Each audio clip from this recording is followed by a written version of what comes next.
Hey guys, just so you remember, this video is for you to use. So that means as you're going along, if you need to watch something, stop it, pause it, do it, rewind it, whatever you need to do. And you're going to be doing it on your own device, so you're in charge. If there's somebody sharing a device with you, make sure y'all are working together and staying on track, okay? So here is your video to know how to learn how, to learn how to do taking your weaving off your cardboard, making a bookmark, a wall hanging, or a bracelet. Okay guys, so if you're watching this video, you must be ready to take your weaving off of your cardboard loom. Now let me explain. Mine is for demonstration purposes only. This is way too short of a length of weave to be able to take it off. Yours needs to be pretty much the full length. Now on this first step though, this is the trickiest part. So you have to kind of scooch, that's a real word, right? Scooch your weaving towards the center as much as you can. So on mine, that's gonna be pretty easy because I have lots of room. But on yours, you're gonna have a little bit at the bottom here and a little bit at the bottom here. Okay, so I'm gonna scooch. Sorry, I'm trying to figure out where you can see this. There we go. So I'm gonna move gently, probably a little at a time until I get it in a center place. Okay, now tails. The next thing I'm gonna do is any two tails that are next to each other, like here, this is where I ended the green and started the purple. And what I'm gonna do is I'm gonna take it and I'm gonna tie a double knot. So loop, tuck the tail, pull it tight. You want to do that at least 2 times.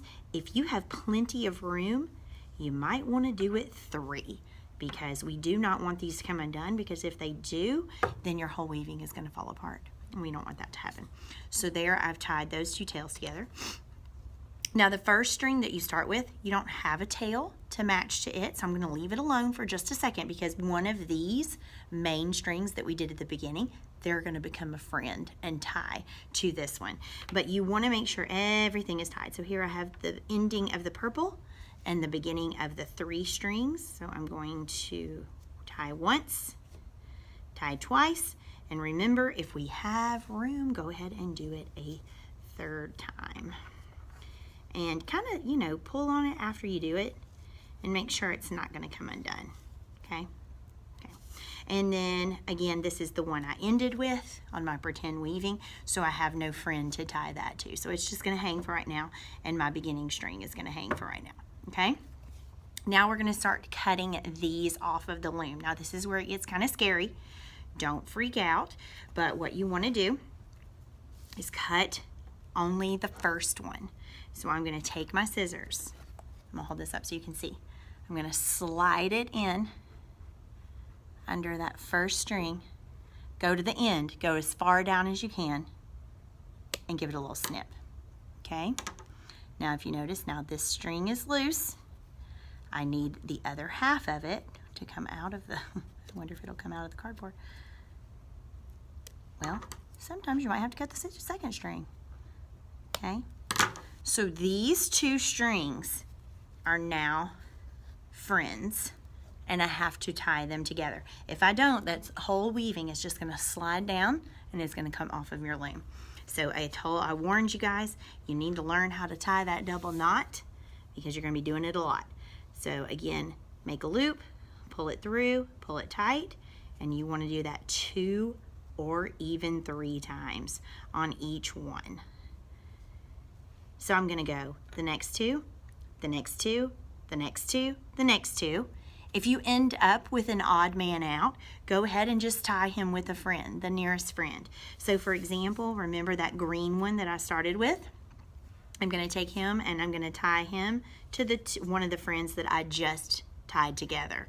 So as long as you have everything tied and knotted to a close friend, don't go from the top of the weaving down here to tie it to somebody, but somebody who's close, it's not going to fall apart. So I'm gonna go ahead and do my first green guy and one of my orange ones that I just tied and tie those together. Okay, you're going to continue that all the way across this side, and you're going to flip it over and do the same thing on this side. And when you're done, your weaving will not fall apart. Now here is where you get to make some choices. So when you're done, you're gonna have some tails hanging down this way and this way. And if you want a bookmark, you're pretty much done. Once you tie all your knots, you are finished. Now, if you wanna do some fancy stuff where you add some beads to some of the things that are hanging, you may do that. So let's try one. So I'm gonna go to the opposite end this time. I'm gonna cut those first two. I'm gonna go ahead and tie my double knot so that I don't lose any of my pieces. There's my first one, and there's my second one. And guys, another tip, don't cut these until you're ready to tie them. If you cut all of them at one time, it's scary because everything starts getting loose and you have no way to keep your knots nice and tight. So don't cut it unless you're ready to actually tie it. So I think I only tied that one twice. I'm gonna go ahead and do that third time. And then remember, I've got to check and make sure my friends all have one. So the one I ended with needs a friend. So I'm gonna go ahead and tie it 2 times at least, maybe even 3. And then if I want to trim, after you do that third knot, if you want to trim, if you feel secure in the fact that they're not going to come undone anymore, you can trim them a little bit shorter, but I wouldn't trim them too close because if you get super duper close to the knot, it's going to work its way back out again. So once I've tied all my knots, and let's say I want to add some beads to these last 2 strings, then I just pick out the color of bead that I want. I got lots of choices. And let's say I want to do an orange bead, no, a yellow bead because I'm on yellow string. Well, then I just take 2 of my strings that are side by side, thread them through the hole, like so, let them fall down. And then basically I just want to, this is where it gets kind of tricky, you're going to take these 2 and you're going to go back into the bead again. So you're wrapping it, the legs, you're wrapping back through the hole. So I'm going to take that one, and if you see that, I'm going to pull it now.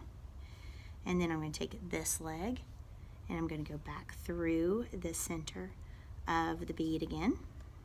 Sorry, it's hard to do this talk and video all at the same time. And then once I get it into position where I want it, you can slide it back and forth, figure out where you want it to go, and see now it's kind of wrapped around the outside of it. That lets you know that you went through the hole correctly. Then you can tie a knot and it will stay in place. So I'm going to slide it up a little bit and tie a knot. Now if I wanted more beads, I could go ahead and just keep going with a pattern. Like I could take my, instead of tying a knot right now, I can take my 2 legs, I can go through the bead again with both of them, and then again take them and go through the center, each one, until I get it pulled nice and tight. And so I can go with as much string as I have. I can add as many beads as I want to. I wouldn't probably add more than like 5 on each section because it just gets a little heavy. If you want this to be a bookmark or a wall hanging, the beads look nice. Bracelets, sometimes adding a few beads is okay, but if you add too many, it gets a little heavy and it hurts your wrist when you're actually, you know, using it and wearing it. But when I'm done, of course, lo and behold, when I have it the way I want it, I'm going to tie a couple of knots, make sure it's not going to come undone, and then I can keep going with the next 2. Okay? So I have showed you how to tie off the ends, to cut the cardboard loom pieces free and tie those. And once they're long and hanging, now you can add beads if you want to. So wall hanging, or excuse me, bookmark, you're done. Wall hanging, what you can do at the very end, pretend like this is all off the cardboard and it's just a flat piece of weaving. Then I can cut one of these in half. Now the way you do that is you gently mark it first with your scissors. I'm not trying to actually cut it. I'm just kind of pinching it a little bit with my scissors and making it a little thinner. And then I can take my fingers and break it in that spot. And you might have to do a little wiggle, okay? Okay, before I show you how to do the button, I just wanted to show you, so for the wall hanging, of course yours will look a lot cooler than mine because I just have this little sample, but yours will hang down nice and long, and I literally just took the stick and stuck it through the orange strings at the top of their knots. And now I need to add a hanging string. So again, you know, about 8 inches long is all you need, and tie it in a nice secure knot once again around the end of the stick like this, and then give yourself room to hang it and go to the opposite side and tie a nice secure knot. And also a little trick is if you put a little dab of glue on top of the knots on the stick and let that dry, then that string will stay there and you have your nice wall hanging. So wall hanging, you can add a stick through the top and tie 2 knots with an extra string and have it hung. Okay, now to the sewing on the button. Okay, for sewing on your button, you will need an embroidery needle, which is more of a real needle, be careful. And you will need a piece of embroidery thread, which is that thin thread that we used at the beginning. You will take your embroidery thread, go through the eye of the needle, pull it through. Sorry, it's hard to, again, do and show at the same time. And then you're going to tie a knot one time at the top, like so. Then you're going to check your needle in the size of the button that you pick. Okay, so a large button like this, you want to make sure that the needle will go through the hole, and that one does not work, so I cannot use this button. Sorry, trying to find one that will. Oh, here's 2 holes. It's pretty nice. Nice size. They will goes all the way through. Okay, so I can use this button for my bracelet. Now again, you're gonna have a much longer piece, but I just wanna show you how to sew the button. So you're gonna pick one side. So if mine's this long, I'm either gonna get close to the bottom down here and sew the button on, or I'm gonna get close to the top and sew the button on. And you just literally just lay it on top of your weaving, go up through the weaving, almost all the way, leave a tail. I know it's a lot of string to see, but the blue string hanging down right there is the tail that I'm leaving. Then I'm going to go down through the hole, the opposite hole. Now if you have 4 holes, you're going to sew like an X. So you're going to go up through one, down through the opposite corner, up through another, and over to the opposite corner. So it creates an actual X with the yarn. And you want to do this a couple of times because you're going to be tugging on this button in order to actually close the bracelet. So you want to do those same stitches, you know, 3 and 4 times to get it on there nice and secure. So I've went twice, up through one, down through the other. I'm going to go a 3rd time. And then once I go that 3rd time, I'm going to take those 2 tails of string that I have. So my first tail that I had hanging out, and my second one, I'm going to cut it long enough that I can tie the 2 together. Again, double or triple knot would be best. Once I have my button securely on there, so there's 2, that'll be good for demonstration purposes. Then the way this button works is you take the button on one side, you wrap your weaving around your arm, and then the opposite side lays on top of the button and you just push it through the weaving.